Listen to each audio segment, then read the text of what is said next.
Hey guys, Victoria here, and welcome to the Geeky Sandbox. So I'm here with some initial geek thoughts about the Pope's Exorcist. This was one of those movies where I had been a bit unsure if I was going to see it or not, but I just want to go ahead and let you guys know my initial thoughts because I went ahead and did a self-care day because I always try to take a day to go see a movie by myself. Of course, I love seeing movies with my cutie Steven, and I love seeing movies with my friends, but I like to take a day to go see a movie that I know that maybe that I only may have an interest in, and this was one of the ones I was kind of scared about because it is spooky. It was pretty freaking scary. This really falls into the category of, does religious type horror and things like exorcisms and like that whole idea of all that stuff, does that freak you out? Does it not freak you out? Because I feel like even if it doesn't freak you out, just maybe the body horror element might scare you just a little bit. That leads into my second one. Number two, the practical makeup that they put on the actor that was going through the possession. Like every time the possession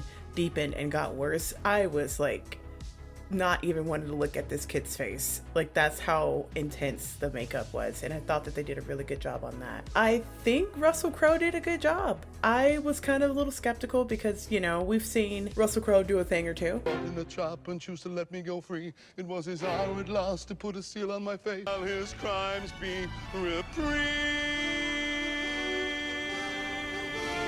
And maybe it didn't give us the returns we were looking for. And so I know I was a little skeptical when I heard his accent and stuff in the trailer, and he kind of carried it through in the movie here. So kudos to Russell Crowe. 4, I noticed the movie was well lit in scenes that were meant to be dark. And I thought that was great because we've been having this huge surge of scenes in caves and things where you can't see anything. And I know people don't want to run the risk of it looking unrealistic, but they did some really cool stuff with holes coming in through this cave that gave the actors lighting. Whenever we really needed to see their faces and everything, that natural light worked perfect. The movie dragged a little bit for me, actually. It felt a little slow at times. I felt there were moments where we had quiet moments with the actors, or excuse me, their characters, and I think that that's totally fine, especially because we want to get to know the people involved in this story, especially because, you know, this is based off of a real Italian priest, but it just really dragged. So I wasn't a huge fan of that.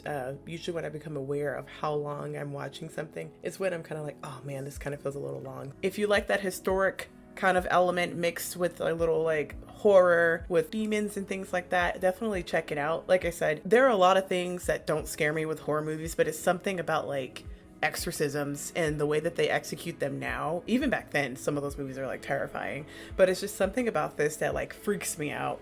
I think just that idea of like that happening to somebody, but the way that they kind of put everything together, it worked very, very well, and it surprised me. So I will be going through and trying to do a proper review and give you guys something here in the next day or so, so be on the lookout for that. But yes, guys, if you like this video, go ahead and give it a like rating down below, and until next time, I'll see you guys later. Bye.